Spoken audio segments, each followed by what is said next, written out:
Hello and welcome back to another update where I cover the latest developments throughout the front line in the Russo-Ukrainian war. It is your host Weeb Union, and in this one the Russians have managed to advance in the southern and eastern sections of the front line, advancing near Kamyansk in the Zaporizhia region, to the southwest of Pokrovsk and to the east of Pokrovsk near New York. The Russians have made several advances. The Russians also advanced west of Kotlyarivka.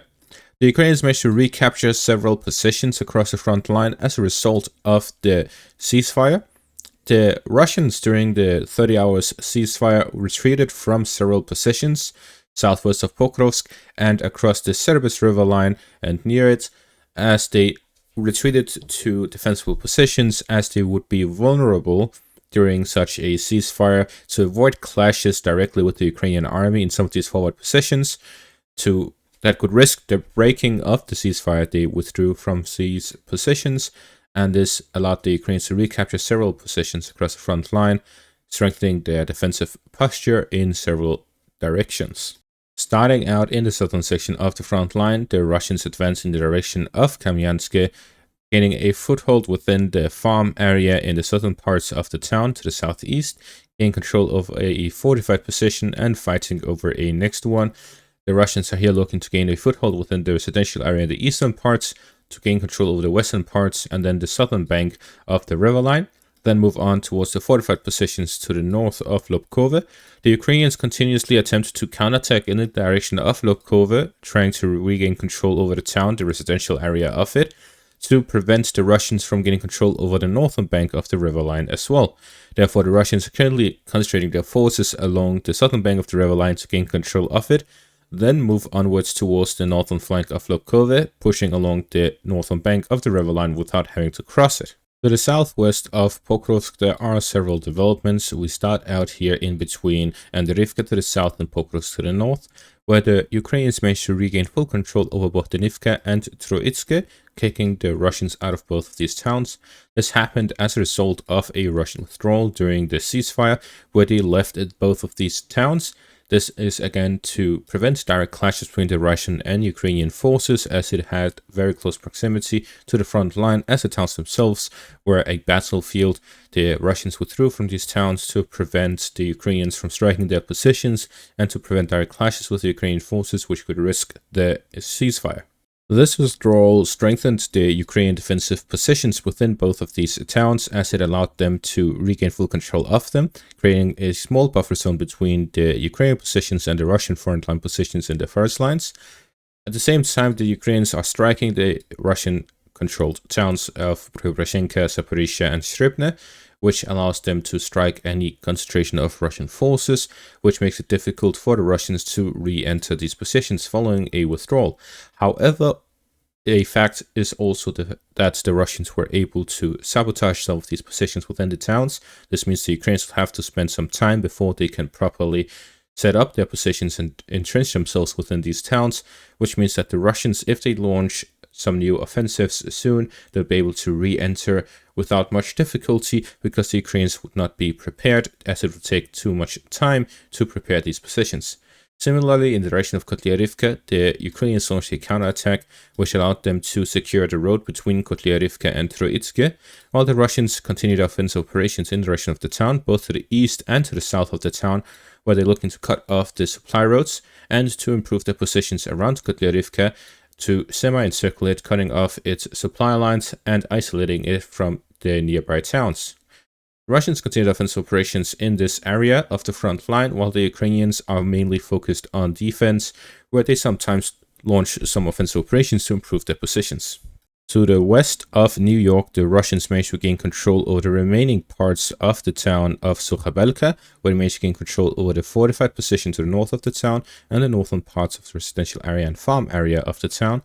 This allows them to gain full control over all of the fortified positions here to the west of New York. The Russians, with the recent capture of these positions, have significantly improved the positions west of the city, and now they are fighting along the fortified positions west of Leonidivka, The Russians are here looking to gain control over the ravine and river line, moving through the area here west of New York, and then move along to fortified positions to gain control over the high ground and the fortified areas to entrench themselves and strike the Ukrainian supply lines in the area, and then to enter Novospassky, Sherbinivka and Leonidivka from the high ground and advantageous positions. While fighting also continues on the outskirts of Torske, the Russians are here looking to gain control over the towns in between Torske and Sukhabelka. To the west of Kotlyarivka, the Russians also managed to advance in this area of the front line, gaining control over a fortified position along the Seversky Donetsk River and continuing the offensive operations west of Kotlyarivka as they've entered the Donetsk region from this direction and are fighting in the direction of Kotlyarivka over the fortified positions both to the south of the town and near the town itself, as they continue offensive operations here in the Donetsk region. In the Serbis riverline direction, the Ukrainians managed to recapture 2 positions. The first one is regaining full control over Torske. Again, during a ceasefire, the Russians withdrew from the town to the forest lines and the fortified areas to the northeast of Torske, where they, due to the difficulty of establishing proper supply lines and a foothold within the town, and again due to avoiding clashes during the ceasefire, the Russians withdrew from the town. The Ukrainians have very strong FPV and artillery support in this section of the front line, which strengthens their defensive capabilities, and with regained control over the town in its entirety, the Russians are now outside in the forest lines. This means that the Russians will here be fighting over the high ground and fortified positions on the outskirts before re-entering the town. Again, during the short stay the Russians had within the town, they were able to strike the Ukrainian positions within it and make it difficult for the Ukrainians to properly entrench themselves within the town. This means that we can expect additional offensive operations by the Russians within the next few days to prevent the Ukrainians from properly establishing defensive positions and entrenching themselves within the town. Similar case in the western bank of the Serbis river line, where the Ukrainians managed to re-secure the outskirts of Ritkodub and regain control over the western parts of the road, as the Russians withdrew from the town and their foothold within it, back across the road to also fortified positions on the forest lines to prevent clashes with the Ukrainian forces, while their positions within Nova was held, as the positions there are much more secure and are close to the fortified positions, which means even if clashes happened, they would be ready to fight even during a ceasefire, and the Ukrainians would also want to avoid clashes there to have this ceasefire going. All in all, from this ceasefire, we can conclude that the Ukrainians were the biggest winners in terms of frontline positions, as they managed to recapture several positions and kick the Russians out of several towns due to the ceasefire taking place, while the Russians were forced to withdraw from several positions and restart some of their progress. However, both sides managed to take a break from this ceasefire, which helps improve the morale of both sides and also to re-establish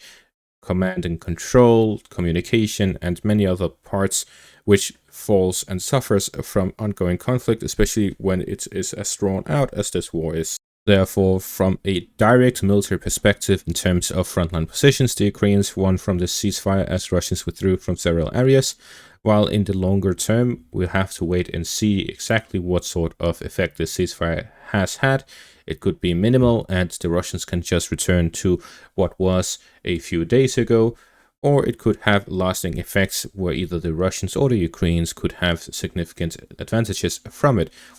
Time will tell. In either case, we are now in a new phase of the war where the Russians will significantly strengthen their offensive operations all across the front line, from the Dnieper River along the Zaporizhzhia section of the front line and all the way up to the Sumy region, potentially up to the Chernihiv region, where we'll see the Russians increasing and strengthening their offensive operations across the front line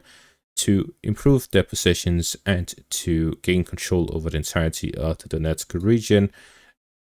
within this summer period. And that is going to be all for this update. Thank you for watching. Make sure to leave a like, subscribe, check out my Patreon and YouTube membership for additional content. Thank you for watching and have a great day.